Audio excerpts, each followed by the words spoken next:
Yes, ayan na ang update ng aking baby Bonita. So, mommy Bonita na soon, pero I don't know if talagang buntis na siya. So, after 18 to 21 days na pinabulugan ng aking biik, ay namula naman yung kanyang peps. Pero sabi naman yung nagpapabulog is hindi pa naman daw na hit. So, another 18 days to 21 days na naman ako maghihintay kung for sure na buntis ng aming Bonita. So, ayan na siya kalaki from baby pa. Ayan na siya ngayon kalaki ang aking baboy. So, huhulaan. Babantayan natin, di huhulaan. Babantayan natin kung ito ay buntis na nga talaga. So, nasa loob ako ng kanyang kulungan. Kulungang walang amoy. So, ayan siya. So, ayan. Ayan.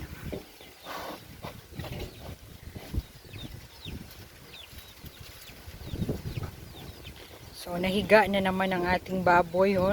Tinatago na yung kanyang ulo. Yan sa kainan. Yan yung kainan niya. So, ayan yung update ng aming alaga. Alagang Bonita. So, yan si baby Bonita ko. So, ngayon is nanay Bonita na. Lipat natin.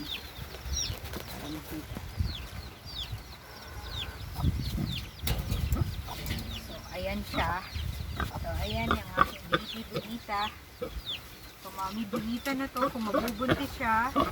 So, kung titignan yung kanyang mga nipple, mga didi niya, ay umuumbok pero hindi pa sure kasi nasa ano pa lang siya from binulugan ng April 15.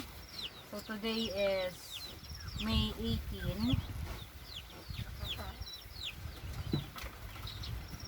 34 days pa lang siya. So pagka 39 days daw to 42, check na naman if magre-reheat na naman or maghahanap na naman siya ng boyfriend. So, ganun daw kaselan ang pag-aalaga ng baboy at pagkakaroon ng inahing baboy. So, sana buntis na nga ang aming inahing baboy na si baby Bonita. Si mami Bonita na ngayon. So, ayan. Ayan. So, ang mahirap pa dito sa amin, sa Lanas, wala kaming tubig. So, nag-iigip tayo ng tubig para kay Bonita. So, against the light tayo.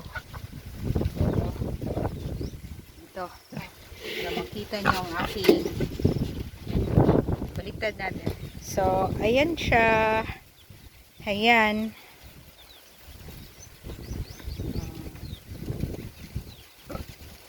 Ayan, ang baby ko. Mami na. Parang kailan lang. Ayan na siya. So, binabantayan.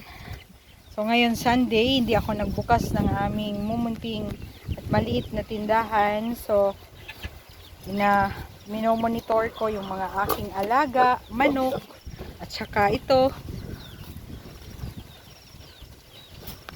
So, kailangan i-inventory ba? Inventory talaga. Parang ang dami kong manok ha. Inventory.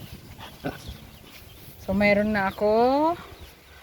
Baby soon, no, Bonita. O, galit siya sa akin. Ayan. Tumayo na naman siya. So, tamad to eh. Tamad. Kung minsan kumakain is nakahiga pa. Kumakain nga lang ay nakahiga pa siya. So, ayan.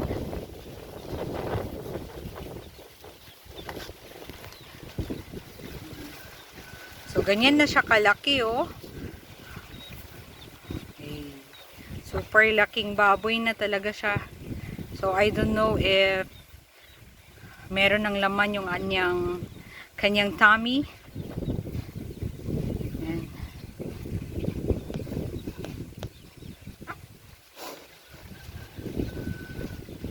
Bonita! Bonita. Hi, Bonita.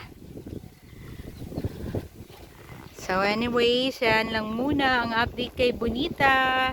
Susunod ulit. So kakakain niya lang. Then merienda din siya ng pakwan. Balat ng pakwan. So mahilig to kumain ng mga gulay-gulay and fruits. Ayan. Kung sana may pera lang tayo. Yung dalawa nito hindi ko nabenta. 3 sana ang aking inahing baboy. Kaso binenta yung dalawa eh. So, isa na lang natira si Baby Bonita.